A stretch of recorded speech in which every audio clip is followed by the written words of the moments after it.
آج ہم ایک ایسی کہانی پر بات کریں گے جو سخاوت اور خوشی کے اصل مطلب کو بہت خوبصورتی سے سمجھاتی ہے۔ خوشی کا اصل مطلب آخر ہے کیا؟ یہ ایک ایسا سوال ہے جو ہم سب کبھی نہ کبھی خود سے پوچھتے ہیں۔ تو آئیے اسی سوال کا جواب ایک بہت ہی خاص کہانی میں ڈھونڈتے ہیں جو عید کے دن کے بارے میں ہے۔ تو ہماری کہانی کی شروعات ہوتی ہے نور آباد نام کے ایک گاؤں سے، جہاں عید الفطر کی ایک بہت ہی روشن اور خوشگوار صبح ہے۔ ذرا تصور کیجئے، ہوا میں ہر طرف تازہ پکی ہوئی سوئیوں کی میٹھی سی خوشبو پھیلی ہوئی ہے اور ہر گھر سے کہے اور ہنسی کی آوازیں آ رہی ہیں۔ مطلب ایک مکمل جشن کا ماحول بنا ہوا ہے۔ اور اسی ماحول میں ہر طرف سے بس ایک ہی آواز آ رہی ہے، عید مبارک، عید مبارک۔ اور یہیں ہماری ملاقات ہوتی ہے اس کہانی کے مرکزی کردار ایان نامی ایک چھوٹے لڑکے سے۔ یان کے لیے تو یہ دن جیسے ایک خواب کے پورا ہونے جیسا ہے۔ وہ رمضان کے پہلے دن سے اس دن کا انتظار کر رہا تھا۔ آج اس نے اپنا نیا گہرے نیلے رنگ کا کرتا پہنا ہے اور اس کا چہرہ خوشی سے دمک رہا ہے۔ اور سب سے زیادہ انتظار تو اسے اپنی عیدی کا ہے، وہ پیسے جو بڑوں سے عید پر ملتے ہیں۔ خیر، عیدی وصول کرنے کے بعد ایان خوشی خوشی گھر کی طرف چل پڑتا ہے۔ اس کی جیبیں نوٹوں سے بھری ہیں اور دل خوشی سے۔ لیکن تبھی راستے میں وہ کچھ ایسا دیکھتا ہے کہ اس کے قدم وہیں رک جاتے ہیں۔ اس کی نظر ایک اور لڑکے پر پڑتی ہے جو تقریباً اسی کی عمر کا تھا، لیکن دونوں میں زمین آسمان کا فرق تھا۔ ایک طرف ایان تھا، نئے نیلے کرتے میں خوشی سے چمکتا ہوا، اور دوسری طرف وہ لڑکا تھا، پرانے پھیکے کپڑوں میں، گھسے ہوئے جوتے پہنے اور چہرے پر ایک گہری خاموش اداسی لیے بیٹھا تھا۔ اس منظر کو دیکھ کر ایان وہیں کھڑا رہ جاتا ہے۔ اس کے اندر ایک عجیب سی کشمکش شروع ہو جاتی ہے۔ اسے سمجھ نہیں آتا کہ وہ کیا کرے۔ اس کے ذہن میں سب سے پہلا خیال اپنی عیدی کا آتا ہے۔ یہ پیسے، میں نے تو پورا مہینہ ان کا انتظار کیا ہے۔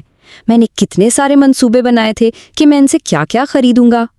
لیکن پھر اس کی نظر دوبارہ اس لڑکے پر پڑتی ہے اور وہ سوچتا ہے، مگر آج تو عید کا دن ہے، خوشی کا دن ہے، یہ اتنا اداس کیوں ہے؟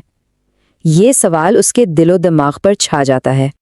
اور اسی کشمکش کے عالم میں اچانک اسے اپنی امی کی کہی ہوئی بات یاد آتی ہے جو انہوں نے پچھلی رات ہی اسے سمجھائی تھی کہ بیٹا، عید کی اصل خوبصورتی تو اپنی خوشیاں دوسروں میں بانٹنے سے ہے، خاص طور پر ان میں جن کے پاس ہم سے کم ہیں۔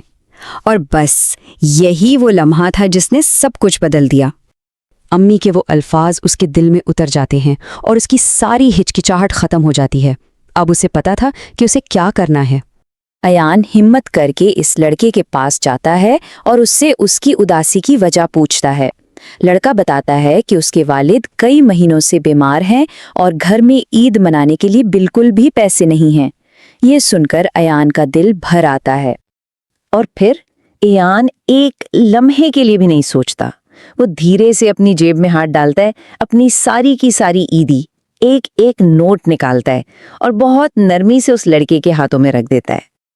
حیران لڑکے کو دیکھ کر ایان مسکراتا ہے اور کہتا ہے کہ میری امی کہتی ہیں کہ عید کا مطلب ہی دوسروں کو خوش کرنا ہے، تو چلو آج ہم دونوں مل کر خوش ہوتے ہیں۔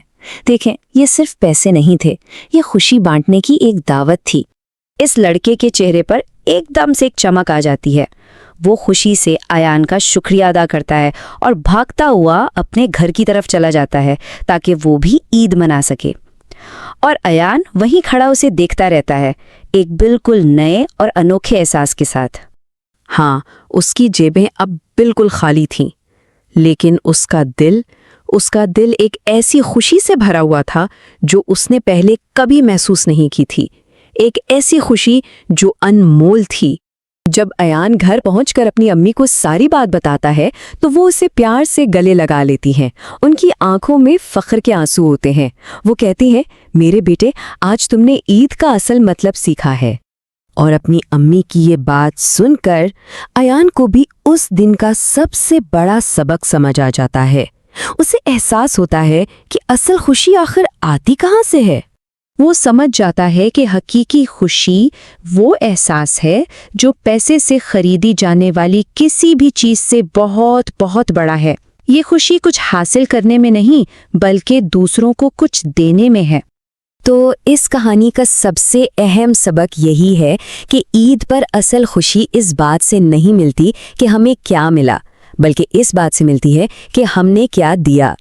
دوسروں کے خوشی میں اپنی خوشی تلاش کرنا ہی عید کا اور شاید زندگی کا بھی اصل مطلب ہے۔